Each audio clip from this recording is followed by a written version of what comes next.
La figura de Luis Quintanilla es esencial para ayudarnos a construir la memoria democrática y es esencial la puesta en valor de su figura y su recuperación para la sociedad porque Quintanilla fue un artista comprometido. Ese compromiso, como decía, es evidente en la Guerra Civil, porque ese compromiso él se había mostrado como un hombre partidario de la Segunda República. Cuando comienza la guerra, él se pone al lado de la República y se pone con todas sus posibilidades. De hecho, durante el primer año, él es un soldado más que un artista, y él le conocemos como jefe del cuartel de la montaña. Participa en el asalto al Alcázar de Toledo y es el que dirige la primera red de espionaje republicano en la zona vasco-francesa, conocida como la Red Quintanilla, en la que le servía de enlace Luis Buñuel con su amigo Luis Araquistáin, que en aquellos momentos era el embajador de España en París. Quizá en la parte, digamos, que se comenta más de su faceta política, aparece la del espionaje. Y yo aquí también querría hacer constar que forma parte de, no es la excepcionalidad, sino que forma parte también de esa especie de retrato robot de su generación. Él es amigo de Luis Araquistáin y en el contexto de la Segunda República, la política de exteriores que llevó a cabo la Segunda República está muy marcada por el pacifismo y al haber renunciado explícitamente ya en 1931 a la guerra. Todo fue muy bien, con una política de exteriores volcada en el papel cultural de España, una política de grandes gestos que se quedó totalmente colapsada cuando en julio de 1936 el ejército se subleva, estalla la guerra civil y el gobierno de la República es consciente de que carece de la más mínima infraestructura diplomática para los servicios secretos o para recabar información a través de los servicios secretos en plena guerra. Es en ese momento en el que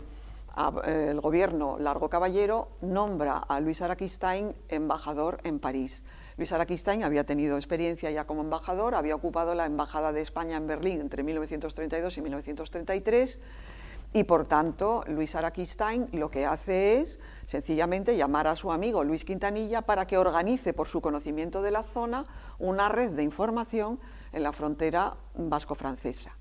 Por tanto, no hay nada excepcional. Luis Quintanilla lo que hace es, insisto, servir a su compromiso político, servir a los intereses de su generación, servir a los intereses, digamos, de su grupo en el que él se mueve.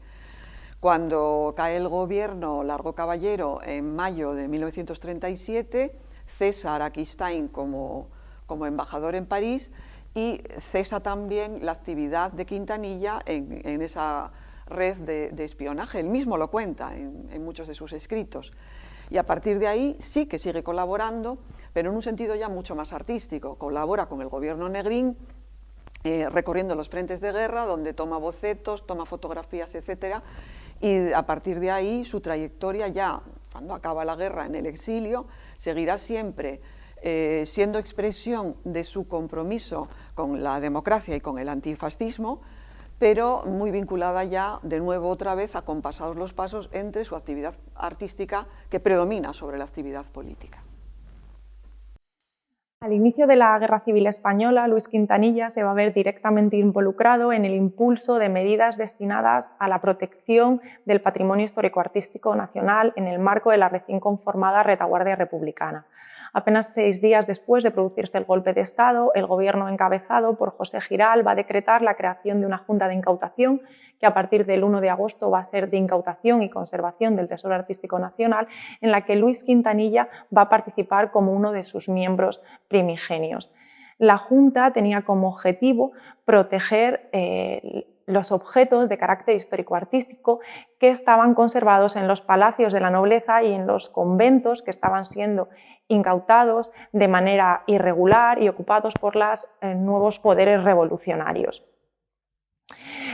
No obstante, la iniciativa de crear esta junta no había surgido en el seno del ejecutivo de José Giral, sino que era una idea impulsada por la Alianza de Intelectuales Antifascistas para la Defensa de la Cultura, a la que también pertenecía Luis Quintanilla.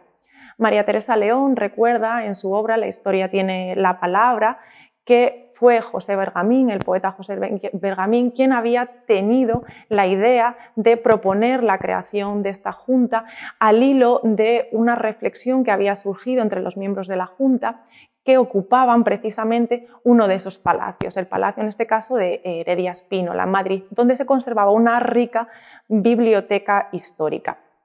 Ellos no estaban preocupados por la conservación de esas obras, pero sí por los objetos que pudieran estar conservados en otros palacios.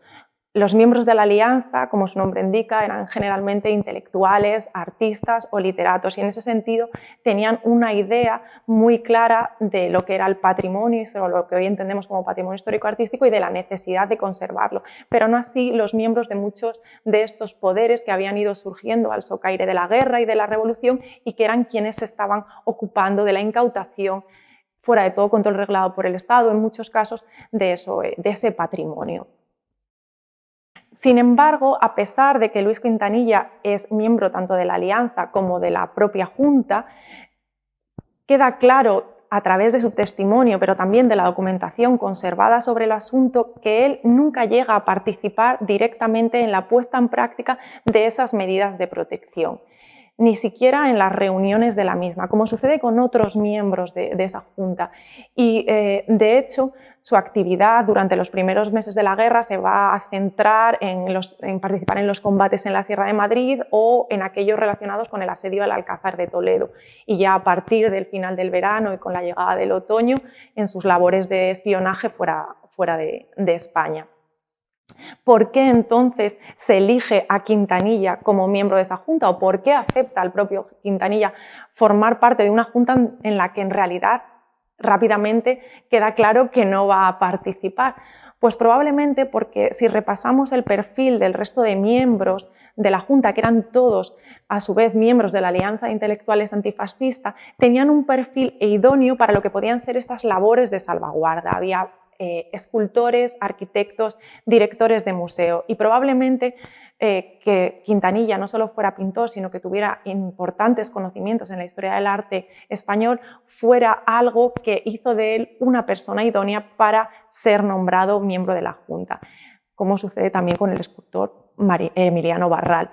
Pero puede haber otra razón de la que él también deja testimonio y que en este caso relata a su sobrino Joaquín Quintanilla y que éste recoge en su obra Al final de la cabriola. Y es que Quintanilla tenía una experiencia previa en la protección de patrimonio histórico-artístico durante la Primera Guerra Mundial en Francia.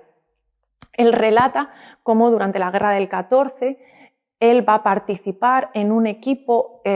organizado de forma conjunta por la Embajada estadounidense y la Embajada española para poner bajo su protección diplomática los monumentos parisinos a petición del propio gobierno francés y cómo él va a ser uno de los encargados de fijar esos carteles por la noche para que quede claro que esos edificios están bajo el amparo diplomático de ambas